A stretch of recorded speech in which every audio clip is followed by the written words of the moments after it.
Ok. Buenos días, parece que ya están ingresando todos a la sala. Vamos a partir ya la reunión. Mi nombre es Paula Vargas, yo soy la editora jefa del Diario Financiero, y en esta oportunidad les doy la bienvenida a este segundo encuentro entre códigos del año, que organizamos en conjunto con nuestra área de formación ejecutiva, y junto al estudio Recabarren y Asociados, y siempre en colaboración con la Universidad Adolfo Ibáñez. Pese a continuar confinados, agradecer también esta oportunidad, la oportunidad que nos da este espacio virtual de poder llegar y escuchar a muchas más, las inquietudes de muchos más profesionales de distintos lugares del país, y también a veces de distintos lugares incluso de la región. Porque si vamos a hablar de diversidad legal, en el mundo legal, más allá del género, como señala el título de este encuentro, también esto implica salir de nuestra caja y buscar otras miradas, visiones y puntos de encuentro, porque si hay algo que la diversidad hace es enriquecer todo lo que hacemos. Muy agradecida además del panel que hoy día comparte con nosotros en esta oportunidad, Nicole Neme, socia del estudio Ferrada Neme, reconocido no solamente en Chile, sino también en América Latina por sus políticas y buenas prácticas en estas materias. Además, también doy la bienvenida a un gran amigo de la casa, un partner de Diario Financiero, Tim Girben, editor de la prestigiosa guía legal de Legal 500. Él es un conocedor y estudioso de la realidad de los estudios latinoamericanos, y particularmente conoce los desafíos que tienen en materias de diversidad e inclusión. Además, también le damos la bienvenida a Clemente Wynn, el juez suplente del Poder Judicial, quien pese a tener una discapacidad visual, esta no ha sido impedimento para desarrollar su carrera. Eso sí, no exento de dificultades. Antes de dar paso a nuestros panelistas de esta mañana, le voy a dar la bienvenida también a la decana de la Facultad de Derecho de la Universidad Adolfo Ibáñez, Isabel Arinat, quien nos dará unas palabras de bienvenida. Isabel, ¿estás conectada? Aquí estoy, Paula, muchas gracias. Gracias a todas y a todos por acompañarnos esta mañana. El fenómeno de la masificación de la educación superior en Chile y en Latinoamérica ha traído cambios en términos de quienes se convierten en abogadas y abogados. Hoy acceden grupos de la población que tradicionalmente no lo hacían, ya sea por la cantidad de mujeres que acceden a la profesión, como de personas de distinto origen socioeconómico, identidad sexual, autoidentificación étnica, o personas con capacidades diferentes. Ello viene a abrir la profesión legal en términos de cómo se ejerce, ya sea en nuevos ámbitos de su ejercicio, estoy pensando en nuevos ámbitos que vemos en el sector público, en el sector privado y también en la sociedad civil, en organizaciones sin fines de lucro, por ejemplo. Se exige entonces mayor aperturas en temas y en las cuestiones que se deben tratar. Estos cambios en el mercado legal también tienen un impacto profundo para nosotros, para quienes formamos abogadas y abogados, como es la Facultad de Derecho de la Universidad Adolfo Ibáñez. Una formación más abierta, centrada en competencias jurídicas y también en competencias analíticas que permitan navegar estos desafíos de una sociedad que es cada vez más cambiante. Más aún en nuestro país, en que estas demandas por inclusión y por participación en distintos ámbitos de la sociedad se plantean cada vez con mayor fuerza. Es por esto que quiero felicitar y agradecer a Recabarren y Asociados, a Formación Ejecutiva del Diario Financiero y a Entre Códigos por esta segunda versión que nos enorgullece, que nos permite tratar temas de los nuevos tiempos de la comunidad de los abogados y abogadas en Chile. Agradezco especialmente a Nicole, a Clemente y a Tim por hacernos volver la mirada una y otra vez sobre la diversidad y el impacto que ello tiene en la profesión legal. Con esto quiero dar paso a las intervenciones y agradecerles a todas y a todos por acompañarnos hoy en esta conversación y dejarlos desde ya invitados para las futuras conversaciones que con Entre Códigos, con Recabarren y Asociados y con Información Ejecutiva del Diario Financiero llevaremos a cabo durante los próximos meses. Muchas gracias. Gracias a ti, Isabel. Ahora Álvaro Pérez, socio de Recabarren y Asociados, también tiene unas palabras antes de partir la charla. Adelante, Álvaro. Gracias, Paula. Bueno, como socio de Recabarren Asociados, les quiero dar la bienvenida a este segundo encuentro Entre Códigos 2020, programa que hemos desarrollado en conjunto con la Formación Ejecutiva del Diario Financiero y la Facultad de Derecho de la Universidad Adolfo Ibáñez. Bueno, en este quinto año de programa estamos operando de una manera no presencial mediante esta plataforma Zoom, que quizás no es lo óptimo, pero nos ha resultado bastante bien y nos ha permitido ampliar mucho el número de asistentes a estos encuentros, llegando a abogados de región e incluso a otros países. Hoy día hablaremos de un tema súper interesante que es la diversidad de género en el mundo legal, más allá del género, que viene a ser un tema súper entretenido de conversación, pero principalmente un desafío que nuestro mundo legal en estos tiempos no puede estar ajeno. Bueno, agradezco nuevamente a cada uno de ustedes por asistir y a los expositores del día de hoy día, quienes nos darán su opinión desde su quehacer acerca de este tema. Muchas gracias, Álvaro. Bueno, les cuento un poquito cómo va a ser la metodología de este encuentro. Vamos a tener una primera parte que son las exposiciones de cada uno de nuestros panelistas. Tendrán unos 15 minutos máximos cada uno para hacer sus presentaciones, y luego habrá una etapa final donde haremos una conversación y también abriremos paso a una ronda de preguntas.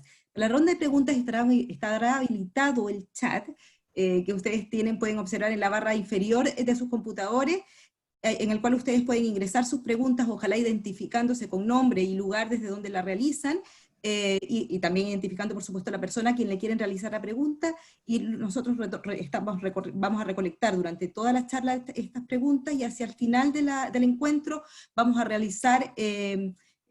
vamos a conversar con los panelistas respecto de todas las inquietudes que ustedes nos vayan enviando. Para partir, ahora sí, a lo que vinimos, vamos a escuchar en el panel a Tim Girben. Tim. Muchas gracias, Paula, y muchas gracias al Diario Financiero y el Estudio Recabaran por la invitación de participar en esta edición de Entre Códigos. Es un placer de compañía. Gracias, Paula, por tu generosa introducción, y mis gracias a ti también, Isabel. Bien.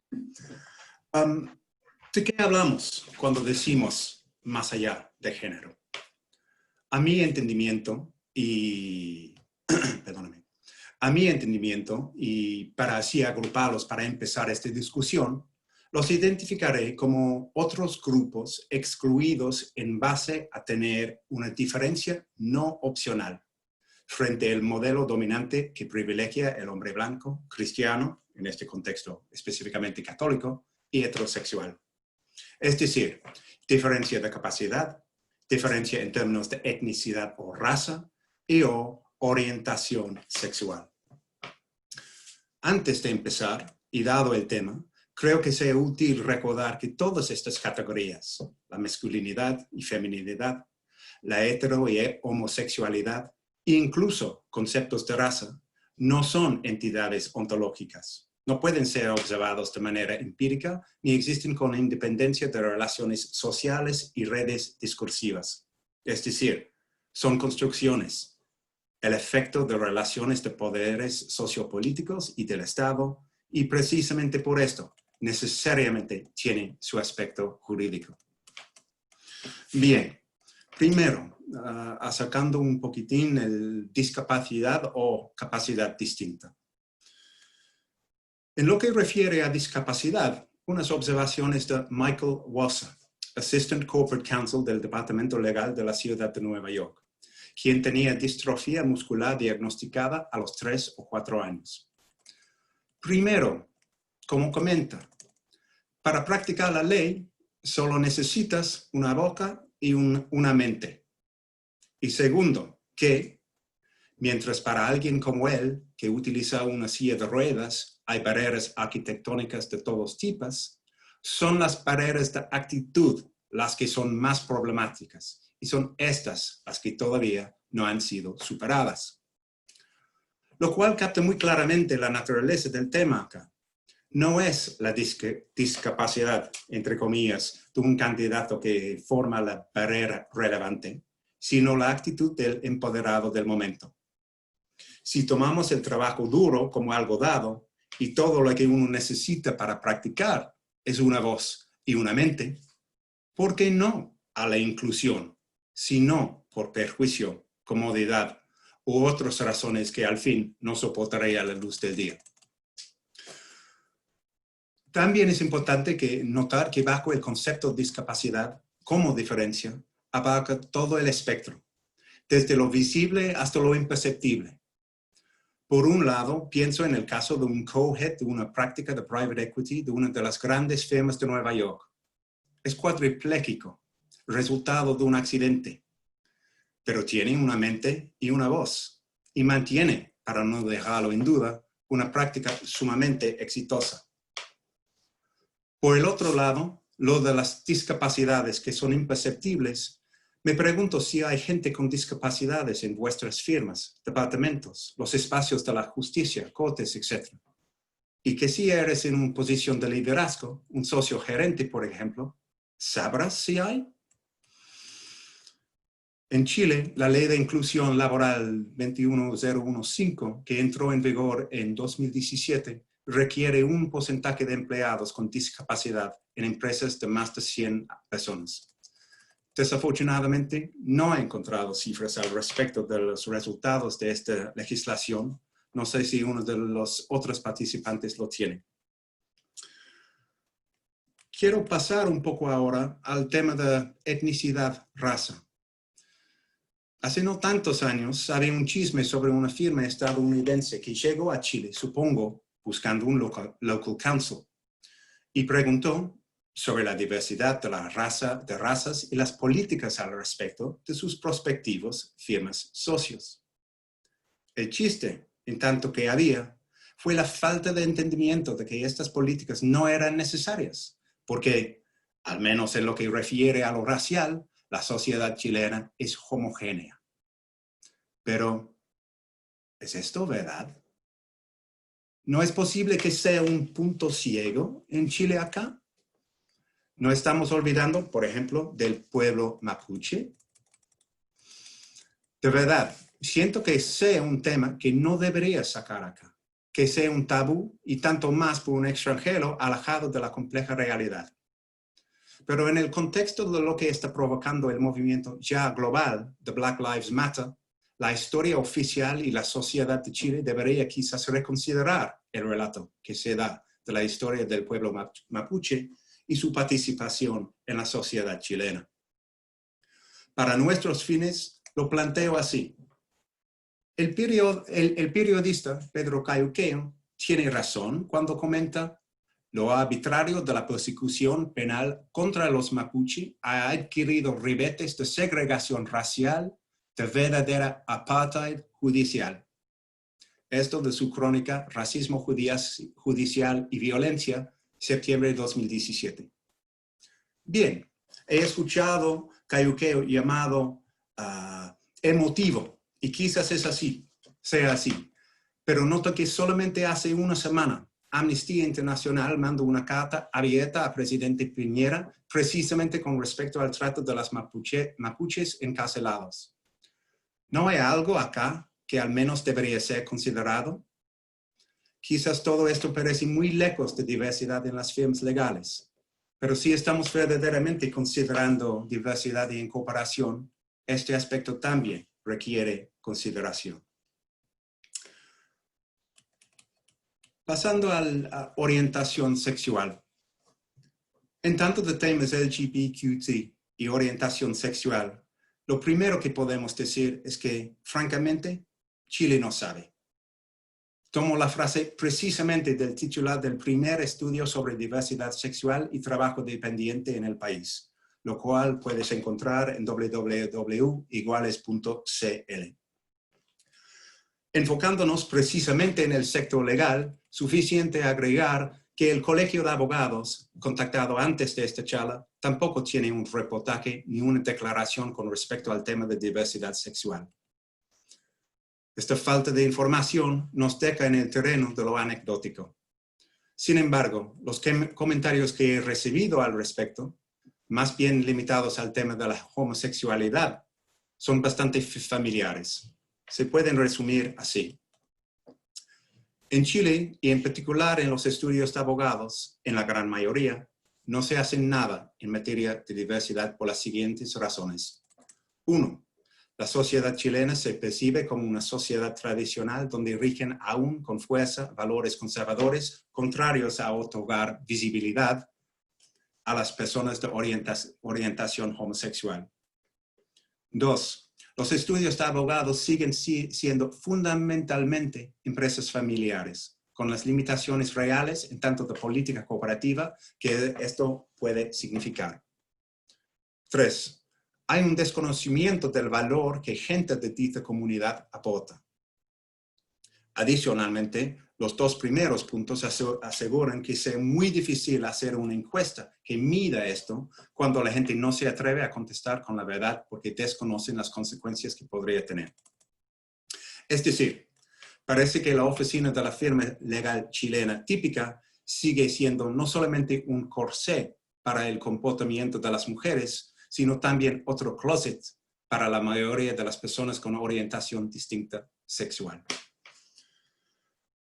En relación a esto, y para un registro de tendencias internacionales, vale la pena mencionar que en sus recién publicados Objetivos para Diversidad e Inclusión, la prestigiosa firma internacional Clifford Chance no solo incorporaba el requerimiento de tener 40% de mujeres como equity partners por 2030, sino también, en tanto de otros temas de diversidad, un 3% de socios y socias LGBTQT por 2025. Esta cuota de tener una sociedad de al menos 40% de mujeres, el mismo objetivo que planteó Baker McKenzie el año pasado, como notaba el investigador chileno Rafael Neri en su artículo recientemente, es particularmente importante, dado que el punto de referencia para esta cuota sea realmente efectiva, se sitúa por encima del 30%.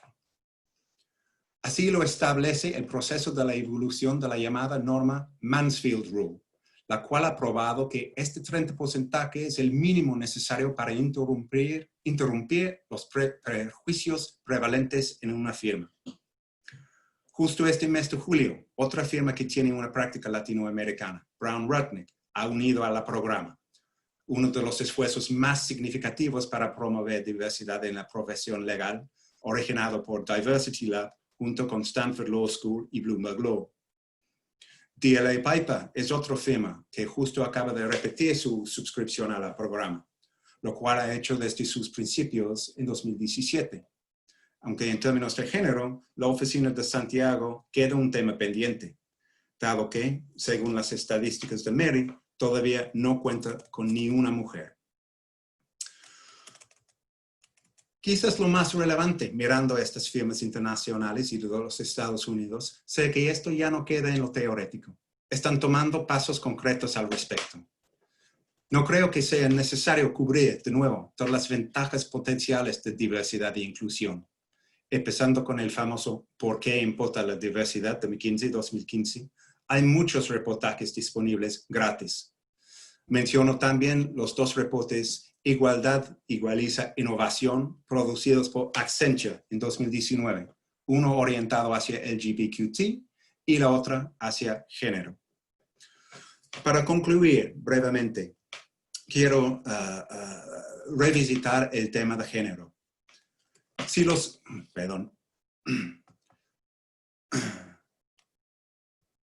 los grupos antes mencionados están empezando a recibir algún tipo de atención, en parte, al menos, es dado el creciente éxito de las mujeres que empezar a abrir puertas en el sector legal, como en otros frentes. A pesar de la brecha de género que Mary demuestra sigue existiendo, hay, por el otro lado, indicaciones de cambio. Por ejemplo, Albaglikam Zaliasnik estableció un comité de diversidad e inclusión a principios de 2019, lo cual también incluye un partnership con el ONG local Acción Empresas, que promueve la diversidad. María de los Ángeles Santos y Macarena López, por cierto, las abogadas que avisaron al gobierno con respecto a la ley de teletrabajo en 2017, han abierto las puertas de su propia firma, SL Abogadas, con A, lo cual al menos captura simbólicamente el nuevo protagonismo de las mujeres. Y como tercer punto, podemos apuntar la capacidad de las mujeres de responder de manera pública y en bloque ha quedado demostrado con la respuesta de más de 200 en su carta abierta, Todas somos Zoras, en respuesta a la columna de Ricardo Escobar, que atacó la presidenta del Colegio de Medicina, Isquia Siches, en términos algo misóginos. Las abogadas con las que he estado conversando reportan de manera anecdótica que el tema sigue cobrando más peso. Algunos clientes han establecido políticas de outside counsel que requiere que haya mujeres en el equipo. Hay más mujeres también al otro lado de la mesa, aunque siguen siendo pocos a niveles más altos. También hay indicaciones que el número de socios se está incrementando, aunque de nuevo, demasiado lentamente. Finalmente, que antes de la pandemia, y específicamente en Chile antes de los sucesos del 18 de octubre, el tema estaba tomando aún más fuerza. Pero obviamente con el COVID se reordenaron las prioridades.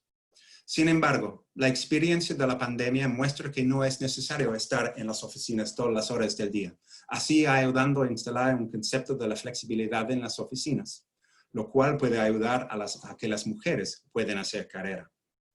Más allá, veremos si la experiencia de homeworking tiene algún impacto en términos de comportamiento de hombres, especialmente en términos de corresponsabilidad con respecto a niños.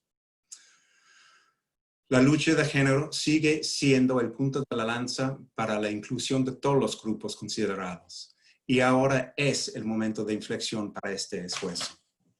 ¿Lograr equidad significará superar todos los problemas existentes en la profesión? Por supuesto que no.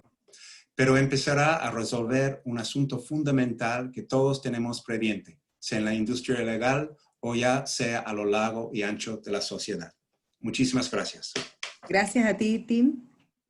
Muy interesante tu charla y además nos deja un contexto bien rotundo, y un contexto también bien de grandes desafíos respecto de cómo el mundo legal se desenvuelve, cómo mira un extranjero y una persona que estudia los temas, analiza los estudios internacionales, cómo nos vemos en ese contexto, los desafíos que tenemos, por supuesto, en estas materias.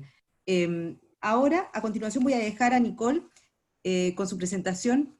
Nicole, Gracias, Paula. adelante. Gracias, Paula. Gracias, Paula, al Diario Financiero, a la Universidad Orfebaña, a Recarrena Asociados por esta interesante invitación. Para mí es un privilegio seguir a la brillante exposición de Tim, que además dejó muy claro como todo el panorama sobre el cual vamos a comentar algunas especificidades respecto al mercado chileno, en mi caso con un poquito más de, centrando un poquito más en los temas de género, que es lo que se me pide. Ahora, como parte del contexto general, yo quisiera partir de un poquito más atrás. No podemos mirar el mundo legal aislado. El mundo legal es parte de la sociedad chilena es parte de las sociedades, digamos, las democracias occidentales, y todas ellas se han construido a través de siglos, culturalmente, y esa construcción está basada en una mirada de ciertas personas como más frágiles o menos consideradas, o no formando parte del núcleo esencial de toma de decisiones, y eso es lo que constituye nuestros estereotipos y nuestros sesgos. Nosotros, sin darnos cuenta, nosotras sin darnos cuenta, miramos al resto con sesgos y estereotipos. Les vamos a compartir un video al final de esta charla, o el link de ese video para que ustedes lo vean. Si uno se testea a sí mismo, es increíble la cantidad de sesgos que tenemos. Yo les recomiendo entrar a una página de la Universidad de Harvard, se llama implicit.harvard.edu, y ahí hacen test de los distintos sesgos que uno tiene en los temas más diversos, en temas de género, LGBTQ, en temas de etnicidad, en temas de origen socioeconómico, de capacidades diferentes, y los resultados son sorprendentes. La verdad uno se avergüenza de sí mismo y después dice, bueno, no me tengo que culpar porque en realidad estos sesgos son parte de nuestra cultura. Pero no me culpo, de acuerdo, pero sí tengo que concientizar esos sesgos.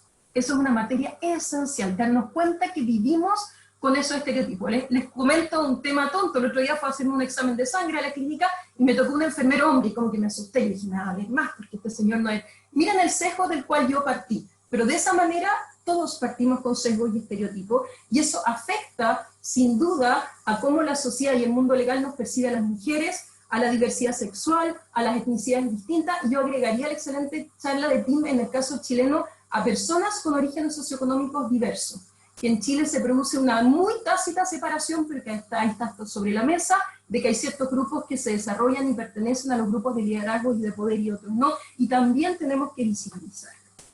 Ahora, eso explica en parte importante las dificultades que enfrentamos ciertos grupos en nuestro desarrollo en el mundo legal. Y voy a hablar a ciertos datos sobre género, pero créanme que si hacemos el paralelo con los otros aspectos de diversidad que he mencionado, los datos van a ser muy parecidos. Si vemos una encuesta de comunidad mujer sobre IPG, que es el índice de paridad de género, en Chile hay una brecha del rango del 30% en materias de paridad, y parte por la paridad salarial. O sea, comparando mismos cargos, las mujeres ganamos un 29% menos, para ser más precisa. Otro estudio de comunidad mujer, con Virtus Partners del 2008, da datos bien impresionantes a nivel de la alta dirección en Chile. En Chile, dentro de las empresas IPSA, no hay una sola gerenta general mujer. En Chile, en las empresas IPSA, no hay una sola presidenta del directorio. El 6% de los directores son mujeres. Ya lo explicaba Tim el año pasado en una charla que fue notable, como Legal 500 calculaba, y aplicando al mundo legal, que solo el 7% de mujeres participan como socias en estudio de abogado. Esto puede haber crecido al rango del 10% quizás, pero seguimos en números muy mínimos. Y también hay algunos datos sobre brecha de sueldos en Chile a nivel de estudio de abogado. Algún estudio que miré alguna vez de Idealis mostraba que había un 34% de brecha en las mujeres en sus 30 años.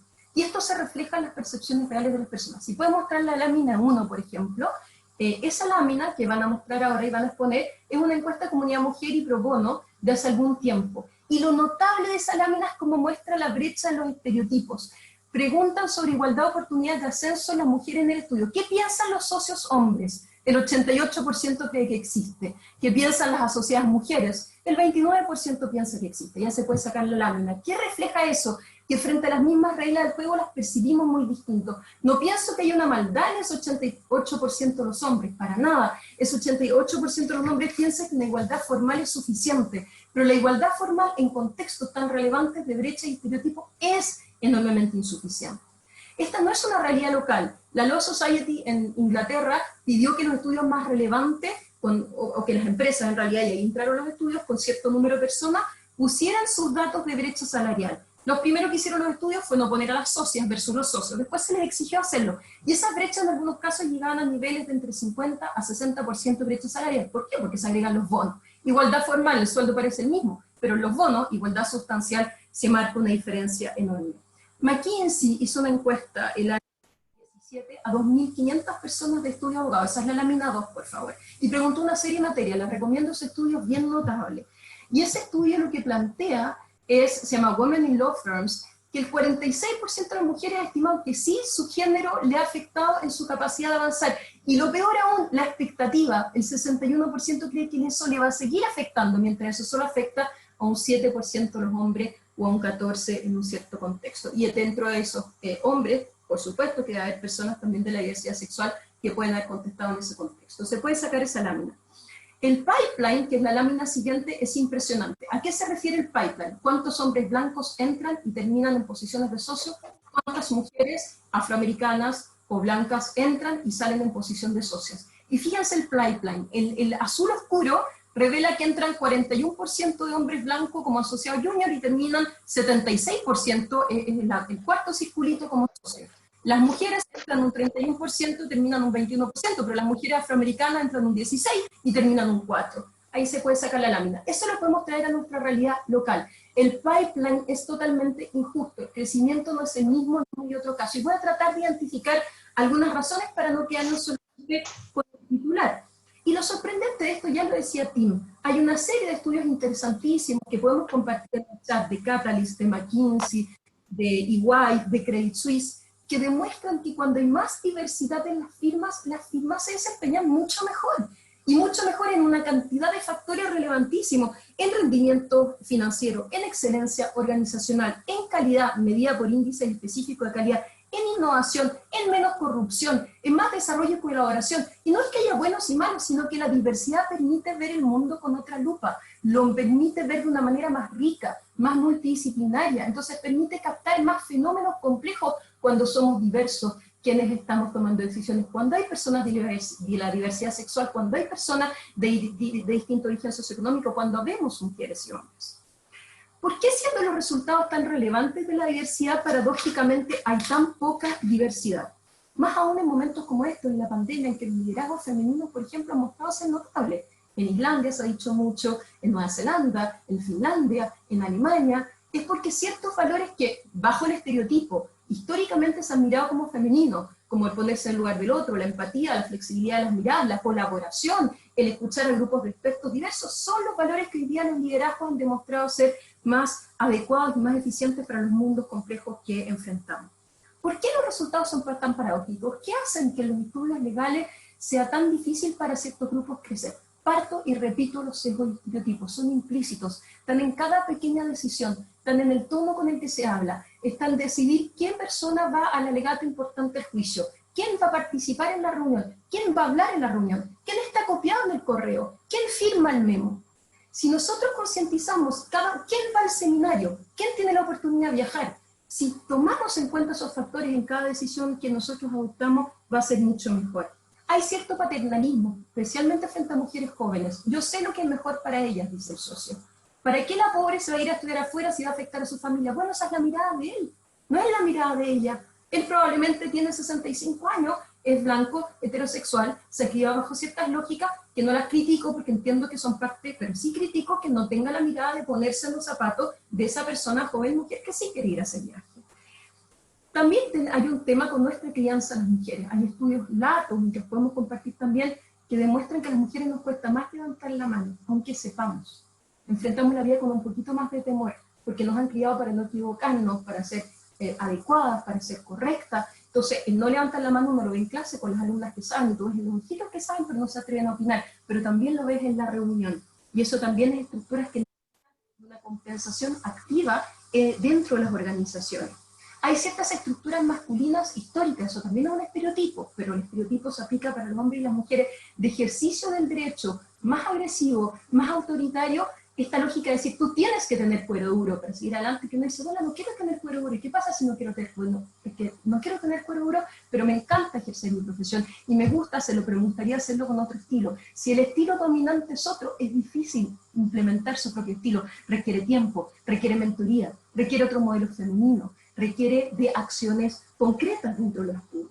¿Para qué voy a repetir la evaluación por horas de trabajo como único factor, en vez de evaluar también por capacidades, por calidad del trabajo, por cuánta gente estoy yo desarrollando los equipos, a cuánta gente estoy formando? Hay tantos otros factores relevantes, no solo las horas, para calificar el trabajo de alguien.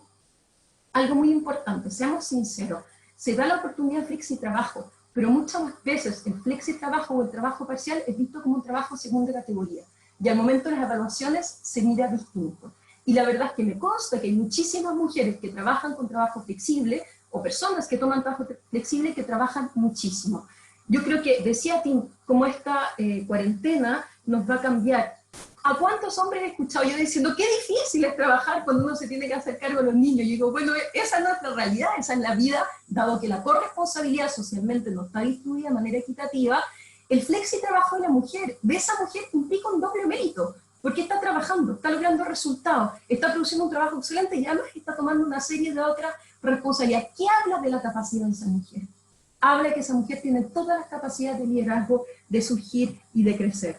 Los mayores crecimientos y saltos dentro de los estudios se producen normalmente después de los 7 a 10 años de trabajo en un estudio. Coincide con la maternidad. De nuevo, si no hay corresponsabilidad compartida y además el estudio o el lugar de trabajo no reconoce ese periodo de maternidad como un periodo de crecimiento humano, personal y de maduración que vale como periodo de crecimiento en el desarrollo, está castigando a la mujer por esa maternidad. Hay mucha red implícita, ¿no? Yo traigo al cliente, y para ser socio necesito haber traído clientes, pero resulta que traigo clientes yéndome a comer con el cliente y tomándome un whisky, o yendo al club, o a la asociación gremial, y las mujeres tenemos menos acceso a esas redes, o quizás nos interesa menos ir a tomarme un whisky con un cliente, o para una abogada joven puede ser mal visto en una cultura como la nuestra, que se vaya a comer con un cliente. Todo eso son estos famosos techos de cristales implícitos, y la forma de resolverlos es mirarlos, explicitarlos, darse cuenta, generar redes paralelas, redes de mujeres, mentoría.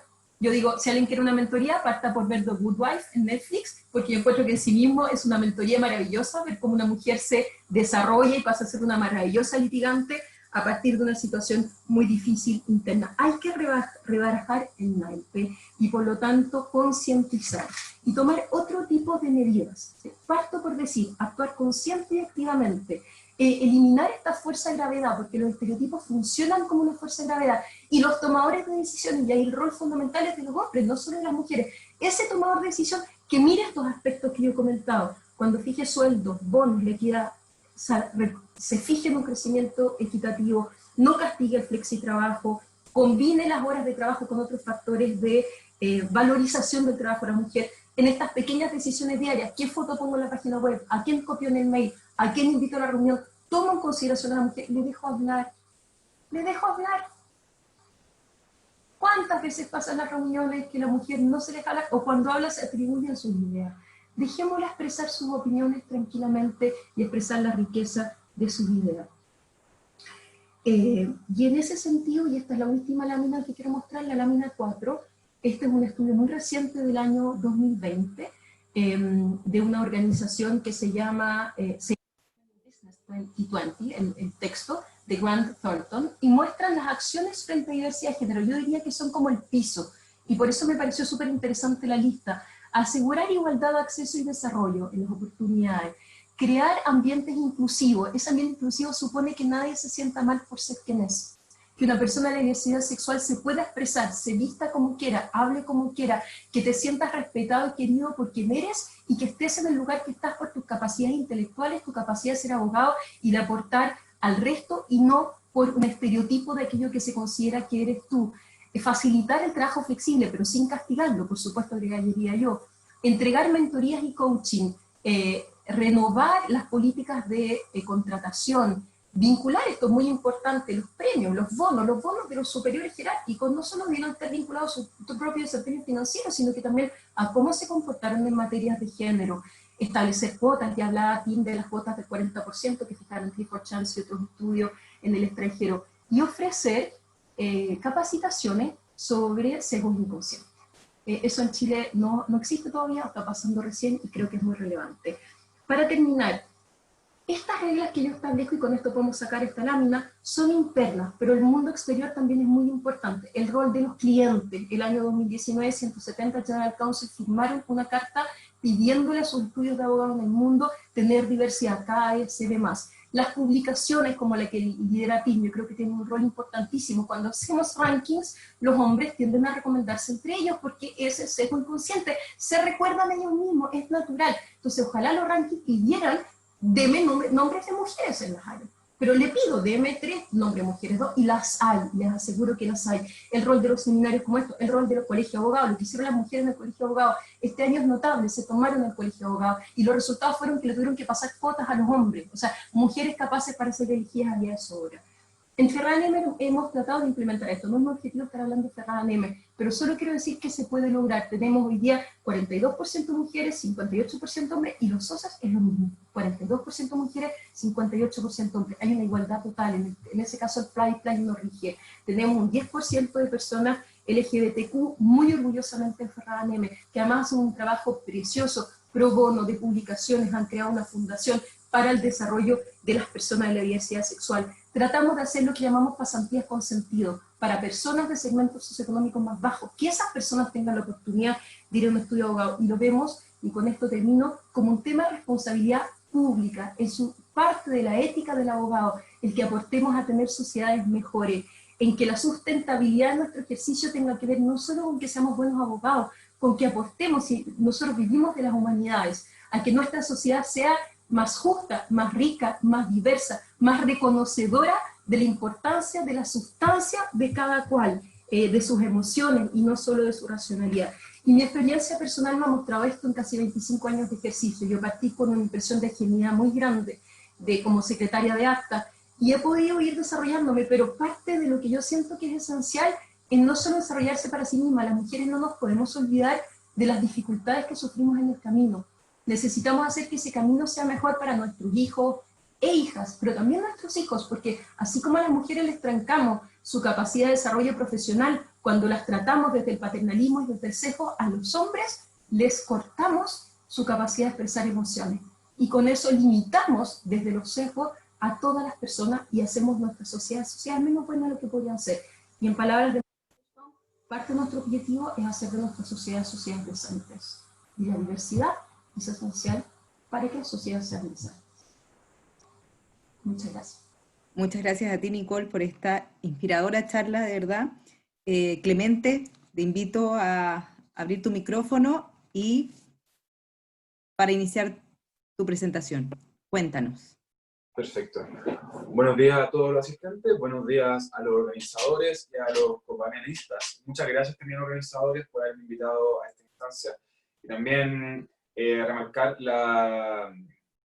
el énfasis, el tema de la inclusión más allá del género, porque hay grupos, en los cuales lamentablemente yo me encuentro, que a veces se ven quizá olvidados por ser menos vocales o menos organizados ante otros grupos minoritarios en los cuales se suele centrar la discusión.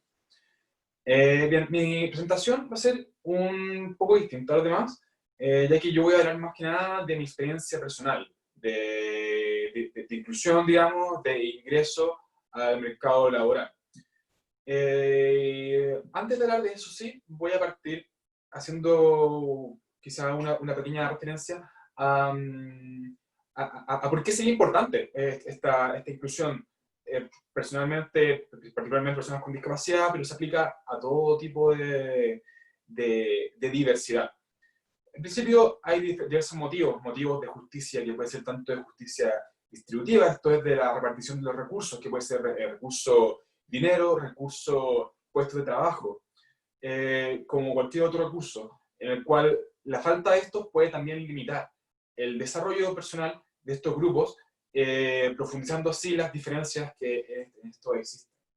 Existen también motivos de justicia reparadora, que esto tiene más bien quizás un enfoque hacia el pasado, y se utiliza mucho este argumento en lo que es la inclusión de minorías raciales que han sido históricamente discriminadas, y dice relación con la necesidad de corregir y reparar ciertos abusos o faltas que se han producido históricamente en contra de ciertos grupos, y la necesidad de justicia de salvar esos errores e intentar equiparar la cancha con lo que ha pasado en el pasado. Sin embargo, esto, aunque en un principio tienen una mirada hacia el pasado, estos motivos de justicia, ambos, comparten también un punto hacia el futuro, porque es difícil hacer una sociedad que pueda crecer y desarrollarse de forma pacífica y tranquila si es que hay esta inestabilidad, esta injusticia en su base, cosa que quizás se puede haber visto el año pasado en este país en el que vivimos, en el cual presiones sociales que la gente, que se sienten por injusticias, terminan por ebullir y estallar. Es difícil desarrollarse de esa forma. Hay otra razón de la inclusión que a mí me gusta bastante, porque quizás pone menos el foco en culpas y en justicia, y más quizás algo que es más atrayente hacia la mayoría de la gente, que es la conveniencia simplemente, y es el valor de la diversidad. Hay diversos estudios que demuestran cómo se enriquecen las diversas instancias en las que se aplica la diversidad, ya sea en la enseñanza y el aprendizaje, en el cual el traer diversidad de miradas enriquece la posibilidad de todos de aprender. En la toma de decisiones en empresas o en el Estado, que al traer diferentes enfoques permite ver las cosas de distintos puntos de vista y entender quizás algunos problemas que otros no pueden ver. Esto se puede aplicar, como ya ha sido expuesto por los otros expositores, en el mundo legal sin mayor problema, y particularmente en mi caso, en el mundo judicial. Como se señaló, yo soy juez suplente del Poder Judicial y tengo una discapacidad visual, una discapacidad progresiva, que hace que a través del tiempo vaya perdiendo mi vista. ¿Y cómo se enriquece el Poder Judicial con la diversidad? Bueno, cada persona, más allá de ser juez, es su persona, valga la redundancia. Y con esto trae sus propios sesgos, lo quiera o no. Y si bien un juez debe fallar con forma de derecho, es un ejercicio imposible el intentar separarse de forma completa del individuo que uno es. En este sentido, al traer diversidad en lo que podríamos llamar un pool de jueces, que son todos los jueces que están resolviendo, aplicando la ley, al traer diversidad en estos, traemos también diversidad en sus sesgos. Y así también lo hacemos más representativo con los sesgos que existen en la sociedad como un todo. De esta forma, se incorporan los sesgos ya no individuales. Por un ejemplo clásico, si todos los jueces fueran hombres, blancos, heterosexuales, traerían sesgos de una forma bastante más limitada que los sesgos que traería un pool de jueces diversos, más representativos de la sociedad en su todo. Eso es un valor que se tiene. Y de ahí que se han desarrollado distintas formas de lograr estas inclusiones, particularmente lo que se es conocido como las acciones afirmativas, que son políticas que desarrollan tanto gobiernos como instituciones, que buscan justamente la incorporación e inclusión de grupos que han sido históricamente discriminados o dejados de lado. Y en este sentido fue que el año 2010 el Estado de Chile publicó la Ley 20.422 de inclusión de personas con discapacidad, en la cual se contienen distintas medidas bastante generales y son más que nada principios que seguir, pero que luego se fueron concretizando, principios que seguir para la inclusión de personas con discapacidad. Y luego se fueron concretizando otras leyes, como el 2016 particularmente, que se dictó la Ley 20.957, en la cual se modificó el Código Orgánico de Tribunales, eliminándose la prohibición de que personas con discapacidad accedieran a cargos de jueces y notarios. A raíz de esto fue que la Academia Judicial, paso previo y necesario para entrar a ser juez en Chile, empezó un periodo de reflexión e investigación para ver, bueno, si ahora personas con discapacidad pueden ser jueces, tienen que pasar por la Academia Judicial, y si tienen que pasar por la Academia Judicial tenemos que ver cómo lo vamos a hacer. Entonces empezamos este periodo de reflexión, vieron cómo lo hacían en otros países, solicitaron una asistencia al Senado, dice aquí en Chile, y finalmente abrieron la postulación. ¿Qué año fue eso? No recuerdo si fue el 2017 o 2018, a personas con discapacidad. Y hay un cuadrito, recuerdo, ahí en el formulario de postulación, que si usted tiene alguna discapacidad, señale cuál es, y más o menos cuáles serían sus necesidades.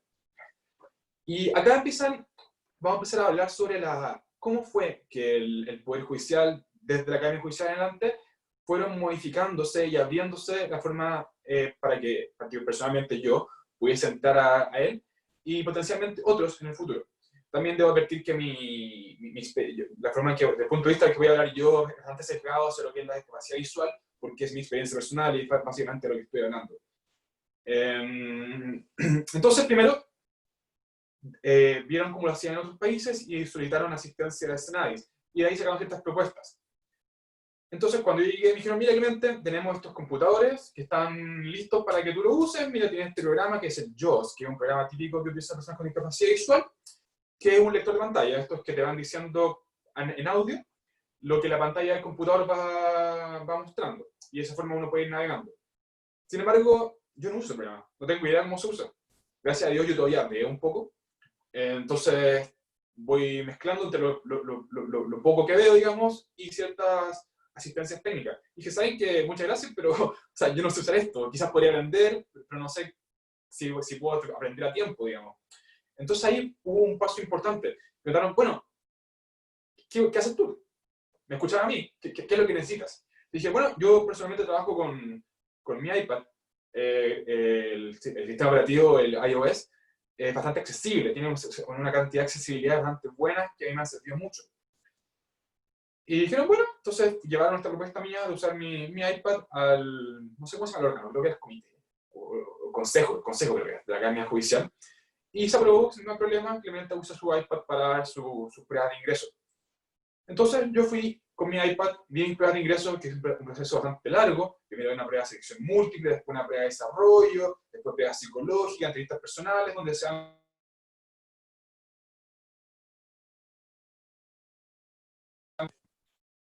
¿Aló? Aló, ahora sí, los Perdón, últimos entró una llamada. 30 segundos, sí. Ahí se cortó un poquito. Continúa. ¿Dónde quedé, perdón? ¿Dónde fue que la escucharon? La parte del iPad.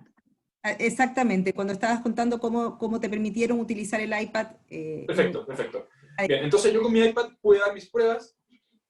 Como señalaba, hay un proceso de selección bastante largo de la Academia Judicial, pruebas de selección múltiple, después hace un corte y son pruebas de desarrollo, después hace otro corte, pruebas psicológicas y un nuevo corte, entrevistas personales. Y ahí, de un pool bastante grande, el año que entré yo fue el pool más grande de postulantes, no recuerdo si eran 370, algo así, quedamos 20. Entonces ya, una vez dentro de la academia, nuevamente tuvimos que ver cómo lo iba a hacer yo para poder desarrollarme de forma exitosa, digamos, y en igualdad de condiciones con el resto de mis compañeros. Seguí utilizando mi iPad para dar las pruebas escritas, las pruebas orales las daba de la misma forma que mis compañeros. Y algo importante es que, por ejemplo, en las pruebas escritas se me da más tiempo, ya que debido a que yo tengo que estar escuchando los textos, tengo que estar escribiendo, cometiendo más errores de ortografía, navegando a veces de forma auditiva por las pantallas, tiendo a demorar un poco más quizás. En ese sentido, se me dio más tiempo para hacer las pruebas.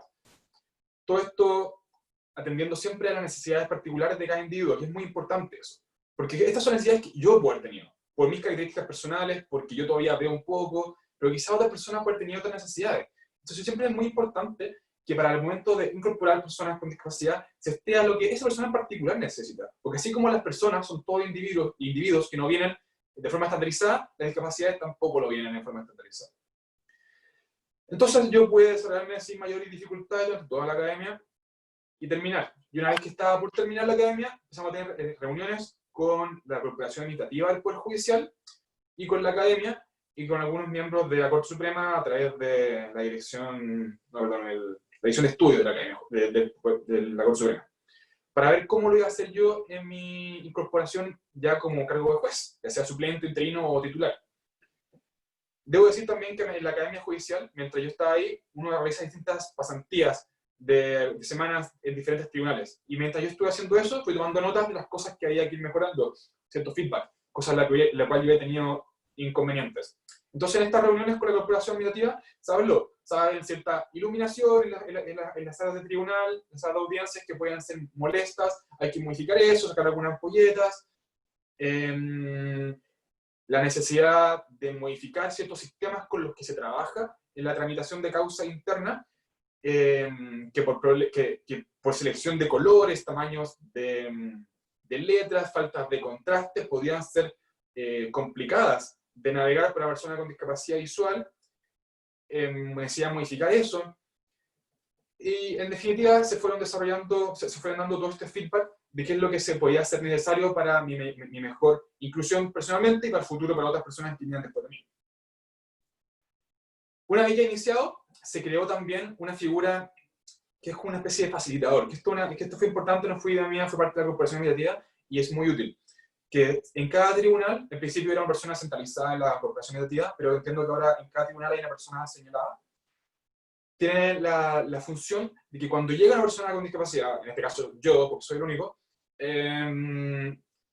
de dar primero un recorrido por el tribunal, enseñar dar una orientación física, porque yo más que mal voy memorizando un poco los espacios,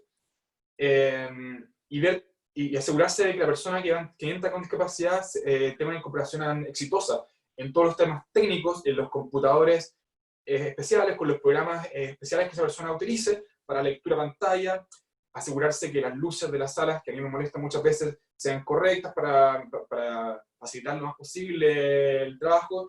Incluso en esta instancia nacieron algunas cosas que a mí nunca se me habían ocurrido y que han sido bastante útiles. Creo que se ocurrió a un administrador de un tribunal el hecho de poner en el piso del tribunal, en los caminos que yo recorro, ciertas líneas contrastantes para que yo pueda seguir las líneas. Eso ha sido súper útil. Y también poner en algunas puertas de vidrio, que a veces son complejas porque uno no las ve y tiende a chocar, algunos adhesivos para hacerlas más evidentes y más fáciles de observar. Entonces, a través de todo este feedback mutuo que se ha ido generando, se ha podido permitir mi incorporación a la realización de mi trabajo como juez en igualdad de condiciones al resto de mis colegas jueces. Debo señalar que yo realizo mi trabajo de la misma forma que lo realizan mis colegas, digamos. No tengo tratamiento especial en cuanto a carga de trabajo o cualquier otro tema que podría modificarse. Algunas cosas uno tiene que aprender a improvisar. Yo me he visto a veces en la necesidad, en audiencias penales, de apreciar cierta prueba que puede ser física, ya sea imágenes o videos, o a veces la dictación de sentencia al audio, tengo que incorporar alguna cita de algún documento que tengo que leer. Entonces yo me he visto necesidad de improvisar, y citando la ley 20.422, que establece que el Estado debe tomar todas las modificaciones razonables para la inclusión de personas con discapacidad, utilizando eso, yo he incorporado a veces a funcionarios del tribunal para que me ayuden, ya sea a apreciar pruebas o a hacer lectura de algún documento en medio de una sentencia. Entonces, algunas sentencias mías ustedes podrían escuchar en el audio, que estoy yo de repente dando la resolución, la sentencia, y en el medio aparece un funcionario leyendo algún documento, porque para mí se me complica mucho leer con los ojos algún documento. Y la apreciación de prueba, tiendo a solicitarle a algún funcionario de acta que esté ahí conmigo, que le hago preguntas sobre las fotos, el video, para que me vayan explicando más o menos lo que hay y me respondan las preguntas específicas que yo les voy haciendo. Entonces también es necesaria cierta flexibilidad, capacidad de comprensión de las necesidades de cada uno, y flexibilidad a aceptar que las cosas van a tener que ser quizás distintas en ciertos aspectos. Es muy importante entonces, para ir ya cerrando, que para lograr esta inclusión, remarcar que cada persona es distinta y tiene necesidades distintas. De esta forma, es muy importante escuchar a lo que esta persona necesite de forma individual, y también tener la capacidad de adaptarse, flexibilizar, improvisar si es necesario, para lograr que esta persona pueda incorporarse. Porque no basta con eliminar la barrera de entrada. Decir, ok, ahora se modificó la ley, listo está, toda persona puede ser juez o puede ser notario. No, no basta con eso.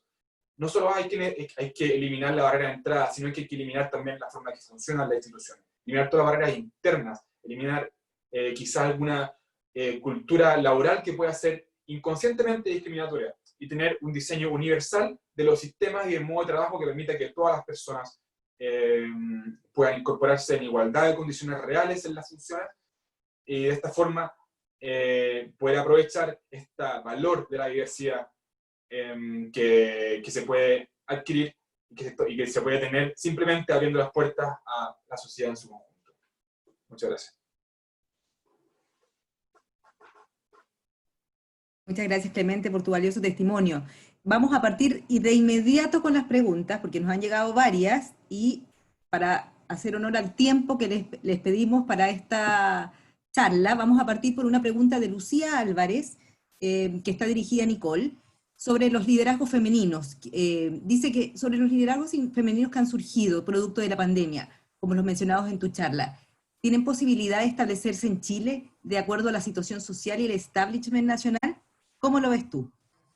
El otro día me reenviaron un tweet que decía algo así como: tenemos a nuestra Jacinta Arden alrededor, solo que no la vemos. Entonces, lo primero que diría es que no me cabe duda que esos liderazgos existen en Chile, pero en Chile tenemos una cierta tendencia que es parte como de una especie de bullying social que nos hacemos, de votar los liderazgos buenos, de criticarlo en extremo con la rudeza que hoy día tienen las redes sociales, y por lo tanto tendemos a hacer más difícil el crecimiento de ciertos liderazgos. Yo creo que el crecimiento de la diversidad en Chile tiene que ir de la mano con una mayor tolerancia activa a nivel social. De verdad, a mí me encantaría campañas sociales que no nos tratemos tan mal los unos a los otros. No votemos la primera idea creativa que aparezca, escuchémonos, dialoguémonos y seamos capaces. Creo, a Lucía, que todavía nos falta un camino. Lamentablemente no soy tan optimista y creo que necesitamos un trabajo cultural, y quizá la nueva Constitución es una oportunidad de acercarnos y discutir un nuevo pacto social, y que parte de ese pacto social sea tratémonos mejor, y al tratarnos mejor y aceptarnos en nuestras diferencias, creo que los liderazgos distintos pueden ir surgiendo. Quizás no mañana, pero espero que en un tiempo más sí sea una realidad. Gracias, Nicole. Para ti, preguntan si existe información sobre la cantidad de mujeres destacadas en The Legal 500 frente a la cantidad de hombres.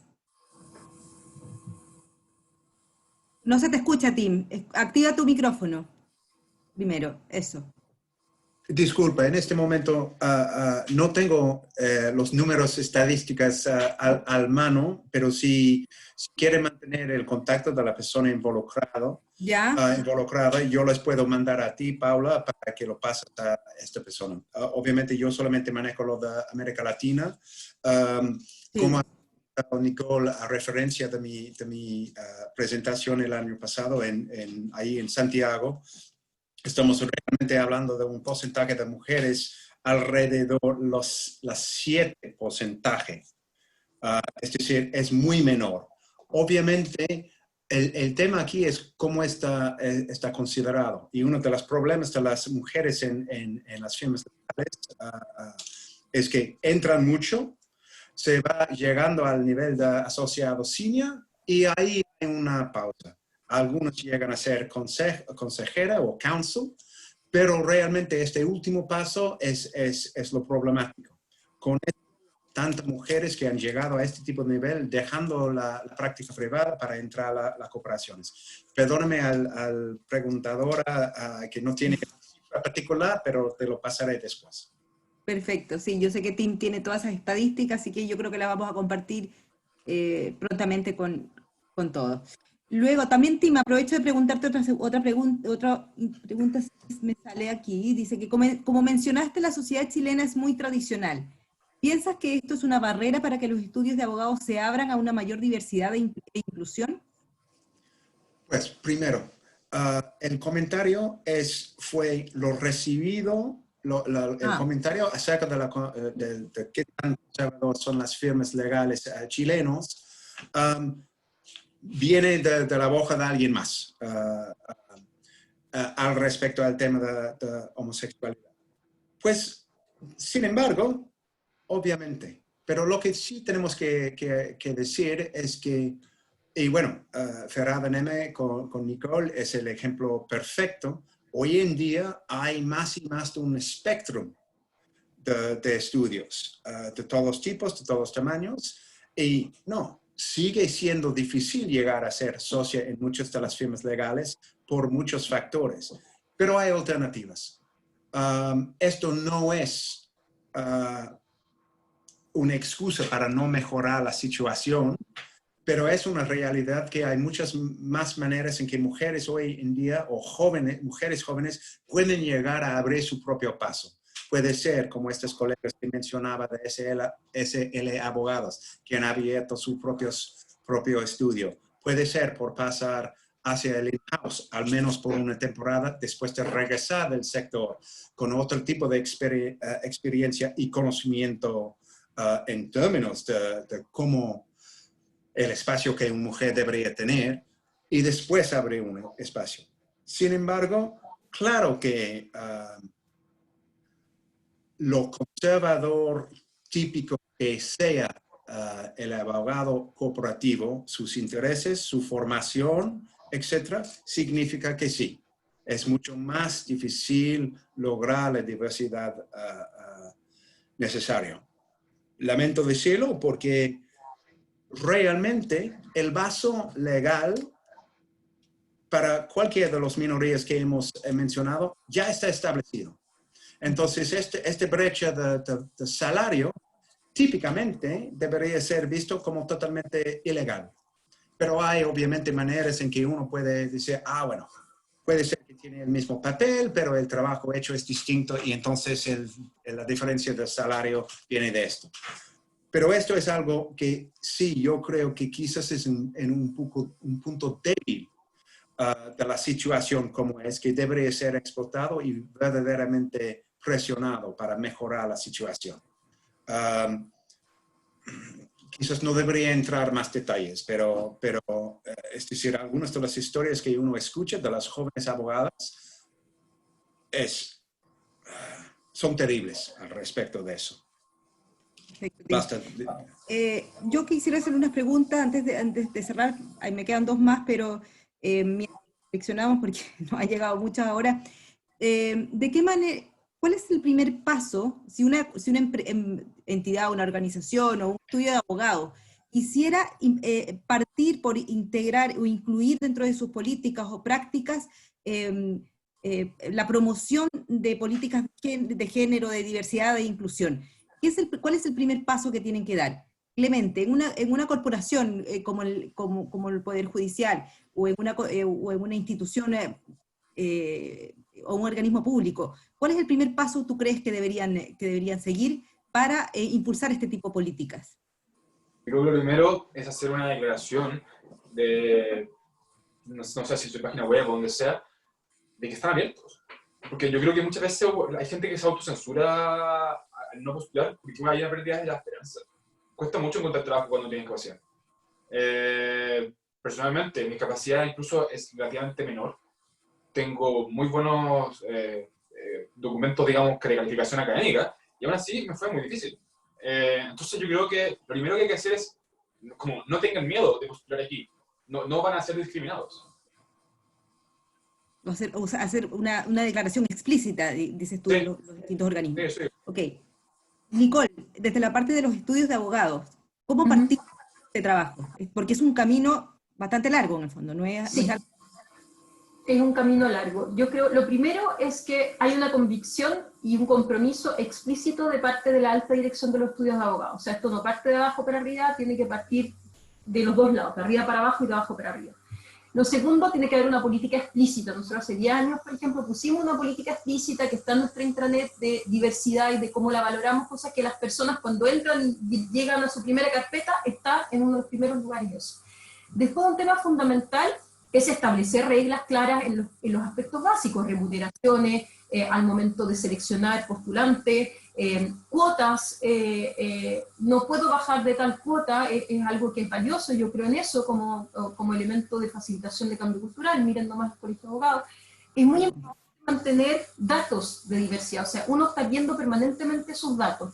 Y hay una serie de organizaciones que yo recomiendo a los estudios, que nos tocó trabajar con ellas y son excelentes porque te retroalimentan. Por ejemplo, en Comunidad Mujer se puede suscribir con ellas la iniciativa Paridad de Género y ellos te hacen una encuesta y a toda tu gente, y en base a esa encuesta te retroalimentan y la van haciendo cada cierto tiempo y te obligan a ir mejorando.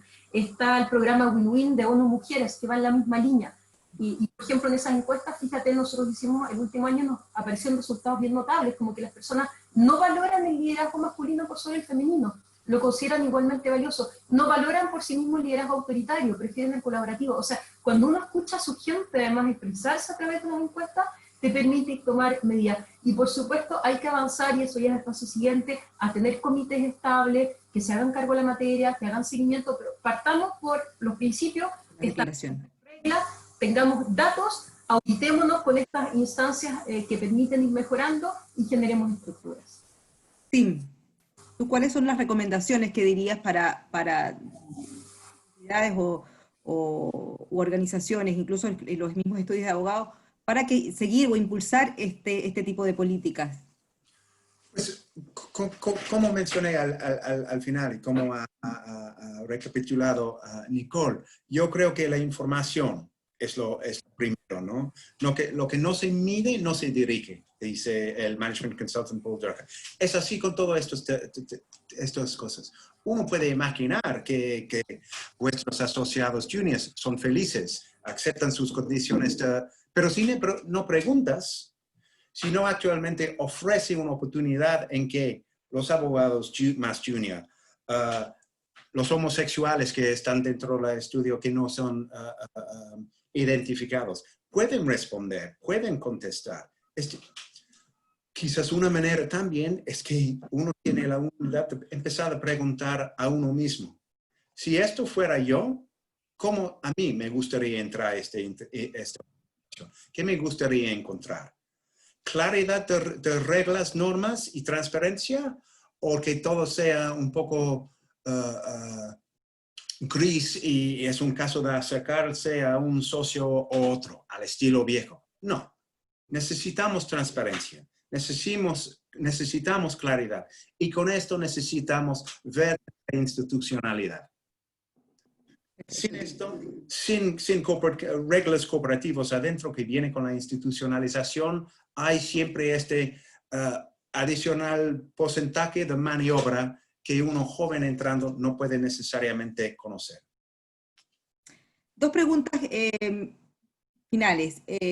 Nicole, dice Carolina Venegas, desde mi experiencia advierto que las mujeres que logramos alcanzar un cierto posicionamiento lo hacemos desde códigos que no son los propios de nuestro género. Es decir, debemos actuar desde lo masculino en un sentido patriarcal, desde el poder, etc. ¿Cómo cambiamos esto? Tengo la misma experiencia. Efectivamente, la presión social es a esa. A decir, usted adopte códigos que usted siente como ajenos porque es la única forma de salir adelante. Yo siempre he sentido que hay que luchar contra eso, desde quien uno es, desde quien una es en este caso. Doy dos ejemplos que pueden parecer muy tontos, pero cuando uno se enfrenta a un cierto lenguaje, a mí me salió natural como amablemente cuestionar ese lenguaje, sin usar las mismas herramientas agresivas de ese lenguaje agresivo, por ejemplo, pero hacerlo ver, no quedarse callado. Yo creo que es muy importante decir las cosas, ¿se da cuenta de lo que me está diciendo, la forma en que me está diciendo? Usted está, a veces hago broma, incluso usted está hablando de acuerdo caballero, ¿podrá ser acuerdo caballero y señora? O la comisión de hombres buenos, ¿podrá ser comisión de hombres buenos y mujeres buenas? Mira, desde el humor hasta hacer ver las cosas, creo que ayuda también a que las otras personas vayan captando. Creo que el rol, Carolina, es seguir siendo nosotras y sabiendo desde la tranquilidad que hablamos de algo que hemos estudiado, que tenemos conocimiento, ponernos bien en nuestro lugar. Y si alguien, el otro día me tocó decir a una persona, ¿se da cuenta que me está interrumpiendo todo el rato?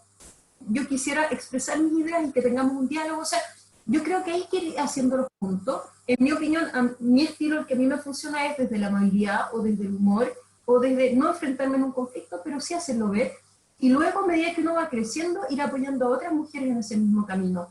Porque a la larga, como tú bien indicas, para que esto se deje de ser esa tendencia, como esta fuerza de gravedad que yo comentaba, tiene que haber un grupo de mujeres potentes que hagan el punto y que de tal manera que se termine naturalizando. Y en eso creo que las redes de mujeres son fundamentales y todavía nos hacen falta en Chile. Tener más redes de mujeres en que nos apoyemos, en que nos generemos soporte, en que podamos compartir experiencia, en que podamos llorar en los hombros de las otras, pero esas cosas ayudan y vamos, como decía Tim, es lento, no hacer de un día para el otro, pero vamos a ir construyendo caminos. Y sí veo también en las nuevas generaciones, y me encanta, cada uno fue criado en su generación, y tú bastante más, quizás menos amable que la mía, y me encanta, y cada cual desde quien es, de poner los puntos sobre las guías cuando corresponde, y creo que lo que es muy importante en un estudio es que parte de sus políticas sea apoyar a esas mujeres. La mujer que llega a una reunión y dice, mira, recibiste comentarios desagradables y tuve que poner los puntos sobre las guías, que reciba un apoyo desde las jerarquías de ese estudio y digan, lo hiciste bien, y tomar quizás ese ejemplo y poder mejorar las políticas. Es un proceso lento, pero creo que va bien encaminado, y mi expectativa es cuando tengamos este seminario en 10 años más, estemos hablando de otros aspectos que requieran, porque el de género ya está suficientemente superado. Perfecto. Nicole, Tim, hay una pregunta para ti. Dice que... No tengo el nombre de quién la mandó. Sea para estadística, pero... No, no es para estadística esta vez. No, es más bien un poco la experiencia que tú tienes en el aspecto internacional. Preguntan acá, ¿cómo trabajar en la inclusión de la gente trans en los espacios jurídicos? Esto es una pregunta muy interesante. Primero, yo creo que, bueno, hay varias cosas aquí, porque el tema trans ha empezado, al menos aquí en Inglaterra, en otros países, de interrumpir varios de los aspectos del argumento feminista, dado que empieza con, bueno, qué papel tienen mujeres trans en una sociedad o un grupo de mujeres, qué facilidades ellos pueden utilizar, etcétera, etcétera, etcétera. Uno de los problemas es que trans sea un tema tan cuestionado por razones morales, supuestamente religiosos, etcétera, etcétera, etcétera. Yo creo que lo primero es tenemos que replantear el terreno. Déjame poner trans a un lado porque no quiero confusar el tema, y quiero hablar de una minoría que muchas veces es totalmente olvidado, ni tiene su letra hoy en día en el LGBTQ. Los intersex, ¿no? ¿Quién son los intersex, me preguntas? Pues bueno, cada año aproximadamente 1.8% de los nacimientos de humanos son intersex. Es decir, tienen algún grado por algún aspecto del género contrario. Es decir, no se en acorde con el estricto dimorfia sexual de los humanos que tenemos normalmente. Entonces, tenemos este 1.8% de personas. Quizás esta minoría, históricamente hecho invisible, ha estado sistemáticamente privado de sus derechos, siendo operado por su enfermedad para el bien de los demás, para casi toda la historia. Ok, esto es 1.8% de la población. ¿Tiene derechos humanos? Que sí, ¿no? No son hombres, no son mujeres, técnicamente, bajo nuestro entendimiento de estos géneros, pero son nacidos como humanos. La pregunta es si tiene o no derechos humanos. Estoy hablando yo no sé qué piensas, Paula, Nicole, Clemente. Bueno, para mí, obviamente que sí. Obvio que sí, claro. Bien, ok.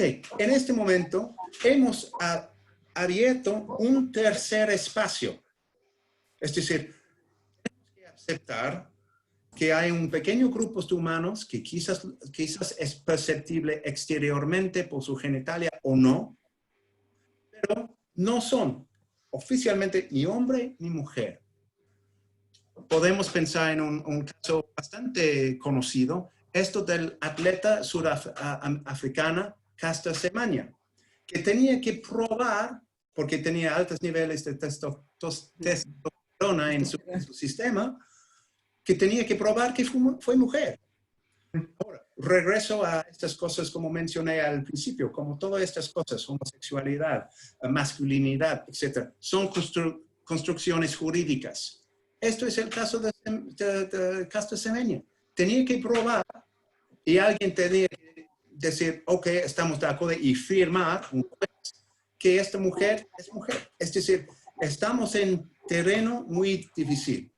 Lo útil de mencionar todo esto de intersex es que si uno acepta que estas personas, nacidos como humanos, deberían tener todos los derechos humanos, aceptamos que hay un tercer espacio. Y yo creo que es un espacio de donde podemos empezar a construir un espacio para los trans, que quizás son entre los más reprimidos. Estoy consciente de la violencia que ha enfrentado ahí en Chile, entre otros países, por supuesto, y que empezamos a desmistificar esta cosa. Estoy pensando en lo que decía Nicole, detalle, información. Si uno no sabe que el intersex existe, que son una realidad de toda la historia humana, ¿qué hace con una persona trans en la mentalidad limitada? ¿Dónde lo pone? ¿Dónde lo aceptas? Es mucho más fácil rechazar como algo desconocido, que puede ser una amenaza. Como en otra situación, personas de otra raza, otra sexualidad, orientación, etc. Entonces, educación, concienciación, una voluntad de no aceptar la norma como son las cosas. Perdóname, Paula, ¿me puede repetir la pregunta en términos de qué punto? Lo que querían saber es cómo pueden trabajar la inclusión de estas personas dentro de distintos espacios jurídicos, ya sea en cortes, en organismos o en estudios de abogados. Es cómo incluirlos en el fondo. Bueno, esto va a ser de voluntad, ¿no? Hay que tener las personas, un Nicole Neme, por ejemplo, que va a decir, no, yo no tengo ningún problema que esta persona va a representar dicho cliente o que esta persona va a trabajar con X o Y. También tiene que encontrar a los clientes que son dispuestos de eso. Pero claro, para mí, estos son personas. Las personas tienen derecho de estar en este planeta. Y en condiciones de libertad y igualdad de oportunidad. Entonces, mientras estos son vistos, el tema trans como algún cosa negado que no tiene nada que ver, que es algo pervertido o éticamente o moralmente proscrito, no vamos a avanzar. Con educación y con la habilidad de rechazar estos falsos argumentos sobre el derecho de un humano de estar en el planeta, podemos empezar. Perfecto. Dime, Yo diría simplemente para complementar, Paula, los modelos. En Chile tenemos una actriz extraordinaria trans, tenemos la presidenta de la Fundación Iguales trans, tenemos abogadas trans que trabajan en el Congreso, que son extraordinarias. En la medida en que una persona muestre su capacidad y la organización la respalde, y en el fondo el mensaje que transmita al mundo sea, no importa su capacidad, no cómo se configura a sí misma desde un género, o desde un sexo, o desde como quisiéramos llamar esa posición, si eso está como reforzado por la organización, y como bien dice, hay un número de clientes que cada vez es creciente, que no solo no le parece mal, sino que exige que haya diversidad en los grupos que la tienen. Se produce un círculo virtuoso que yo creo que también hoy el trato a las personas trans es distinto a lo que habría sido 10 años, pero por supuesto tenemos demasiado por avanzar y en 10 años más debería ser muy distinto y tenemos que tomar nosotros acciones activas en ese sentido. Para sumar, Paula, perdón, disculpa, simplemente siguiendo lo que Nicole decía, es decir, lo vamos a lograr los posicionamientos de las personas trans en el mundo jurídico en exactamente la misma manera que ha estado logrando el posicionamiento de mujeres. Puede ser que es una lucha más larga, más extensa, pero ocurrirá. Ahora, un punto que no hablamos, y a lo mejor Clemente ahí nos podría dar su visión, desde el punto de vista de la academia, ¿qué es lo que puede hacer el rol formativo? ¿Cómo tú lo ves, Clemente? Tú eres bastante joven, entonces me imagino yo que tienes una aproximación un poco distinta a cómo se está formando hoy día los valores, si las escuelas de derecho están formando los valores de igualdad y diversidad. ¿Estos temas están incluidos o involucrados dentro de hoy día de la formación legal? ¿Tú crees que deberían hacerlo, deberían impulsarse aún más? Porque uno tendería a pensar que justamente son las futuras generaciones, las nuevas generaciones, las que formados en estos valores, en el fondo, tiendan a corregir estas diferencias. Bueno, cuando yo ingresé a la universidad, eso fue cuando en 2012, hasta ese momento la verdad es que no había un enfoque particular en eso.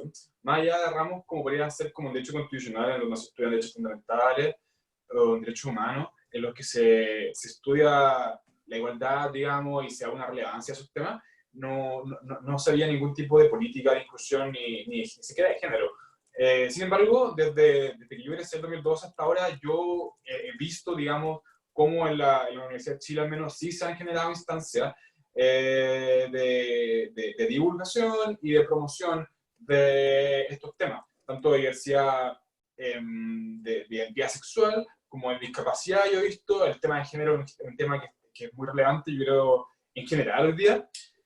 Y también un tema generacional, yo creo, todo esto. Yo creo que las generaciones más jóvenes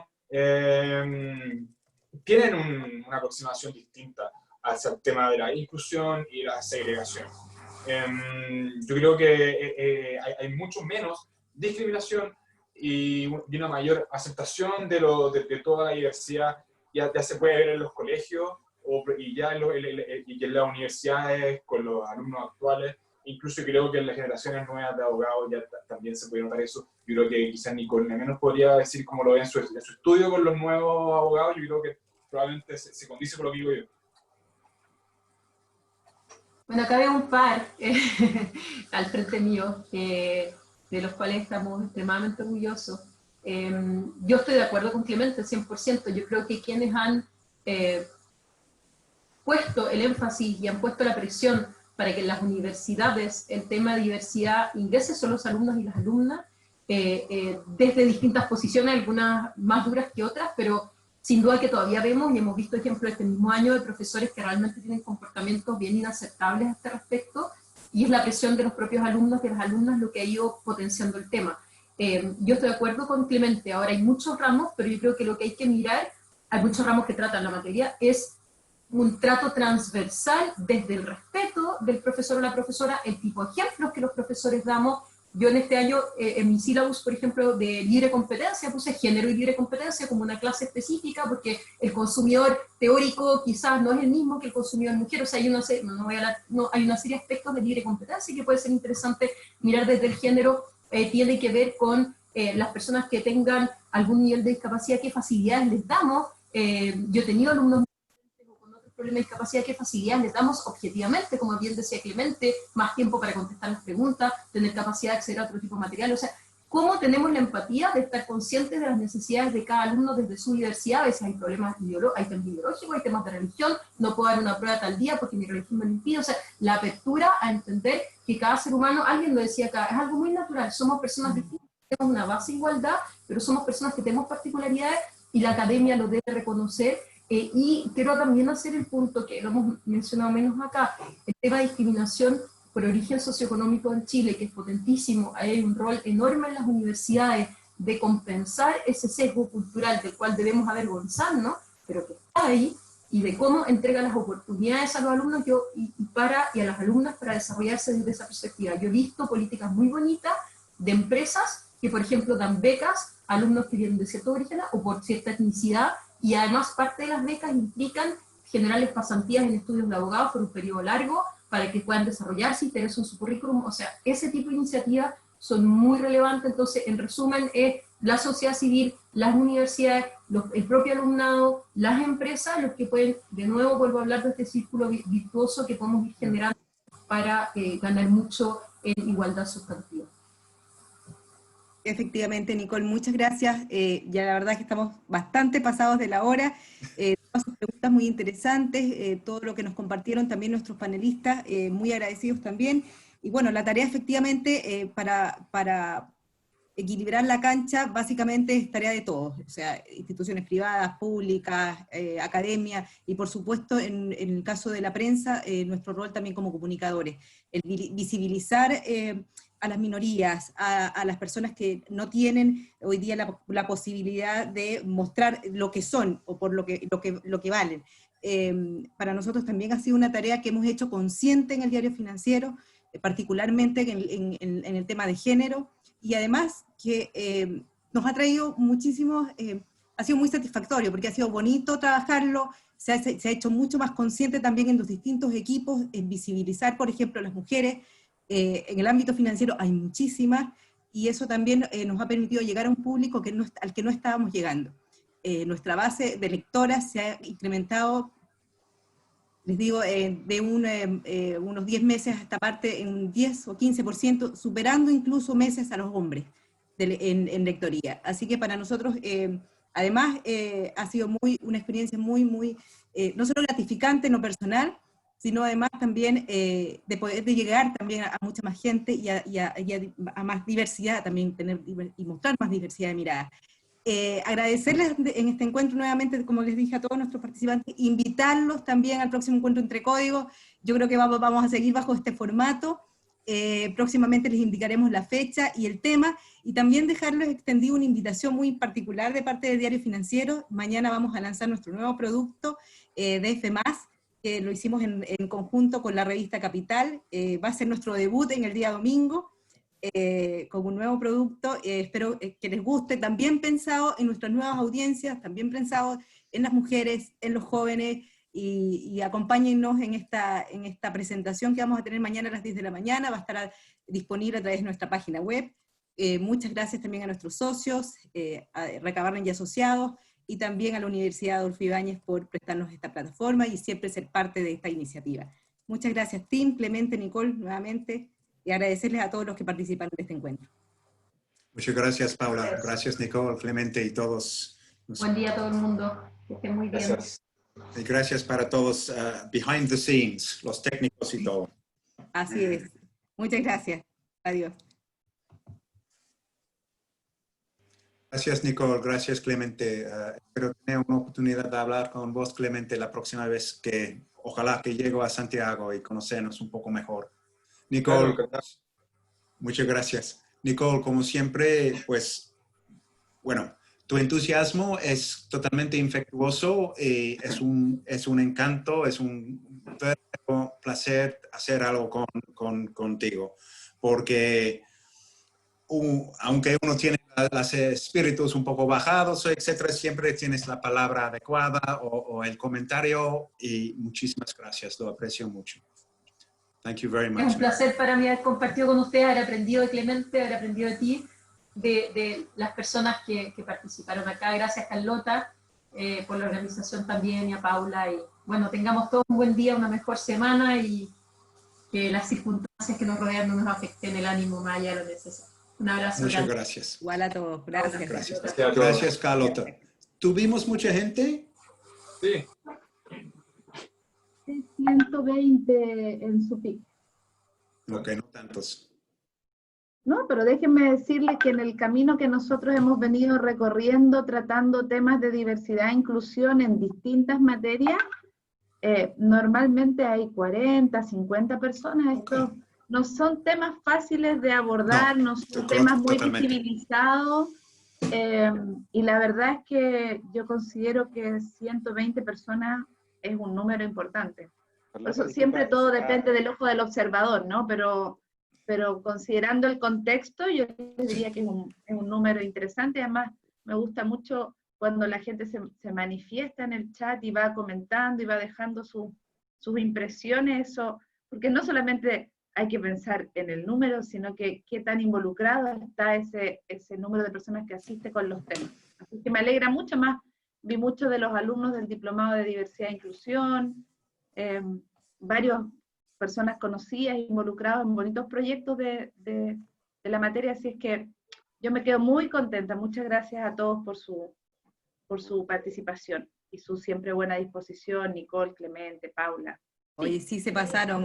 Yo los voy a dejar porque la verdad tengo aquí mi sección en el diario, parece que hay cambio de gabinete, así que es más complicado seguir con ustedes. Muchas gracias a todos. Ahora se diverso el gabinete. Gracias a todos. Ojalá. Gracias a todos, que tengan un buen día. Chao. Chao. Gracias.